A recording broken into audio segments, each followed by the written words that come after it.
नमस्कार, स्वागत है आपका इंडिया रिपोर्ट में। मैं हूं आपके साथ सुष्मिता तिवारी।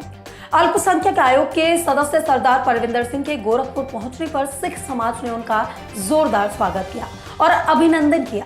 इस दौरान परविंदर सिंह ने योगी सरकार के जरिए गुरुद्वारे और सिख समाज के लिए किए गए कार्यों की खूब तारीफ की। उन्होंने मुख्यमंत्री योगी आदित्यनाथ को सरदार योगी आदित्यनाथ की उपाधि दे दी।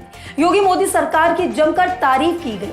उन्होंने कहा कि उनका गोरखपुर आने का मकसद अल्पसंख्यक समाज के दायरे में आने वाले सिख समाज, सिंधी समाज और पंजाबी समाज की जन समस्याओं को सुन उनकर हल करना है।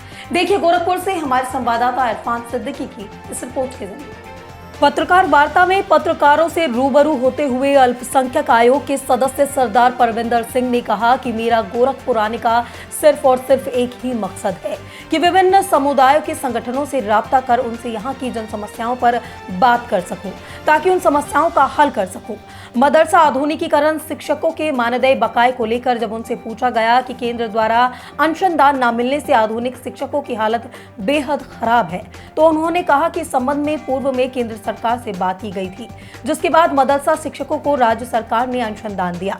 उन्होंने कहा कि सरकार अल्पसंख्यकों के लिए बेहतर से बेहतर कार्य कर रही है। उन्होंने भाजपा अल्सर अल्पसंख्यक कार्यकारिणी के सदस्य अयूब अंसारी से कहा कि वे पत्र लिख कर दें, ताकि राज्य सरकार की तरफ से केंद्र से बात कर आधुनिकीकरण शिक्षकों का बकाया मानदेय को भी रिलीज कराया जा सके।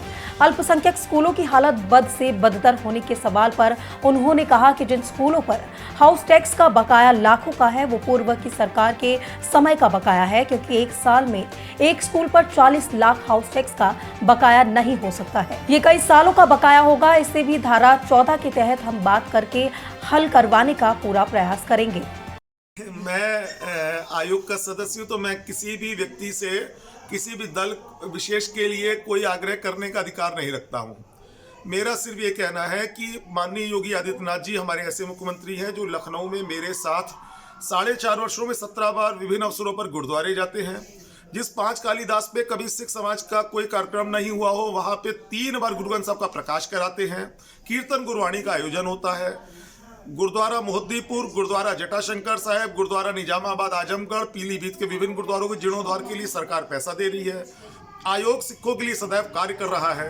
पंजाबी अकेडमी में उपाध्यक्ष के अलावा 5 सदस्यों को लिया जाना, 7 नगर निगमों में 7 नामित पार्षदों का लिया जाना, अल्पसंख्यक आयोग में मुझे दोबारा प्रतिनिधित्व दिया जाना, ये शो करता है, ये बताता है कि सरकार सिखों को प्रतिनिधित्व देने के लिए किस प्रकार से प्रतिबद्ध है। और माननीय योगी आदित्यनाथ जी, जिनको मैं प्रेम से हमेशा सरदार योगी आदित्यनाथ सिंह कहता हूँ, उन्होंने जितना सिखों के लिए किया, हम उनके ऋणी हैं और हम सच में उनका एहसान नहीं उतार सकते।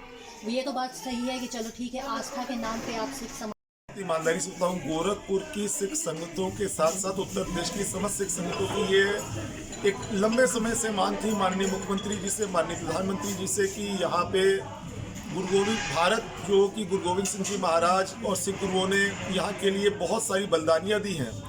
तो वास्तविक जो बाल दिवस है वो गुरु गोविंद सिंह जी महाराज की जो वीर साहिबजादे हैं, जो चारों साहिबजादे, उनकी शहादत को नमन करते उनकी स्मृति में मनाया जाना चाहिए और माता गुजरी जी को समर्पित होना चाहिए। तो इस निमित्त हम लोगों ने पिछले वर्ष मुख्यमंत्री आवास पे साहिबजादा दिवस का आयोजन किया था। उसी श्रृंखला में इस वर्ष भी किया था। और आदरणीय योगी आदित्यनाथ जी भारत के पहले ऐसे मुख्यमंत्री हैं जो साहिबजादा दिवस को आयोजित करने का जिन्होंने काम किया। भारत में पंजाब एक सिख प्रांत है जहाँ की सिख बहुल आबादी और सिख मुख्यमंत्री होता है, लेकिन वहाँ पे इस प्रकार का कोई भी कार्यक्रम नहीं किया जाता है। इस अपवाद स्वरूप भारत के एकमात्र यशस्वी मुख्यमंत्री उत्तर प्रदेश के आदरणीय योगी आदित्यनाथ जी इसको प्रतिष्ठा बनाते हैं। लोकसभा में जो उन्होंने वादा किया था कि बाल दिवस गुरु गोविंद सिंह जी महाराज के बच्चों के, उनके साहिबजादों की स्मृति में होना चाहिए, उसको पूरा करते हैं। और उसी से प्रेरित होकर माननीय प्रधानमंत्री जी ने वीर बाल दिवस की घोषणा की है। सिख समाज माननीय प्रधानमंत्री जी का, माननीय मुख्यमंत्री जी का हृदय से आभार ज्ञापित करता है और उनके लिए अपनी कृतज्ञता प्रकट करता है। तो ये माना जाए कि 2022 विधानसभा। फिलहाल इस वीडियो में मेरे साथ बस इतना ही। आगे की तमाम अपडेट से जुड़े रहने के लिए देखते रहिए इंडिया रिपोर्ट।